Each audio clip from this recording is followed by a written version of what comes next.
Hi everyone. In this video I want to talk a little bit about how Netfabb calculates the cluster zones. Here I have a single body within Fusion 360. I've split this body into two surfaces, the top surface and the bottom surface. I did that by creating a sketch, and in that sketch I have a horizontal line and a line that has a tangent relationship with the circle around this sphere, and a angle that is 45 degrees between the horizontal line and this diagonal line. So when we're done splitting our parts, I also added some colors by going to the appearances and choosing a unique color for each face. I did all of this so that when we transfer our models to Netfabb, we can see a good representation of each face group.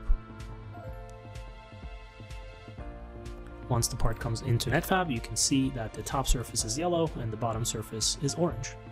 Now the part was created below the platform, so let's go ahead and move our part to the left of the platform and then lift it up by another maybe 10 millimeters so that we can add support structures.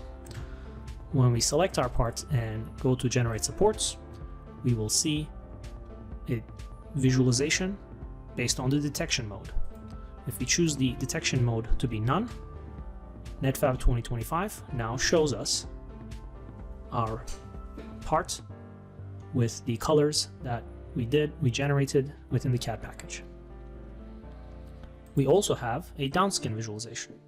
If we choose the downskin visualization, Netfabb changes the visualization and colors the zone that is below the critical angle to be red, and the zone that is between the critical angle and the non-critical angle to be yellow. So here I'm choosing 45 for the critical and 60 for the non-critical.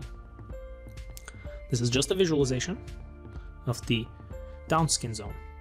However, if I want to add a support structure, Fusion will add the supports to what we see in the automatic clusters detection mode. So here you can see that the entire zone has been turned into a red visualization. Let's demonstrate this outcome by choosing the custom support script that I have. So I'll use this one and I'll enter the exact same numbers to the critical and non-critical angle.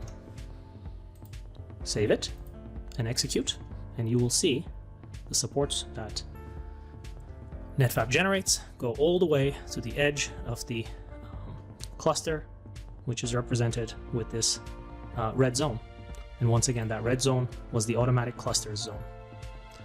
This is very easy to visualize as we show our triangles. Using Control G, we can do that. And this mesh happens to be a really organized mesh in the Z-axis. As you can see that we have a horizontal line at almost each layer. So Netfabb can stop the perimeter of the cluster in a perfect line. However, if we are dealing with a more uniform looking mesh like this one, and if we go to the generate support section, now what we will see is a uniform single color, because this part was never split into two.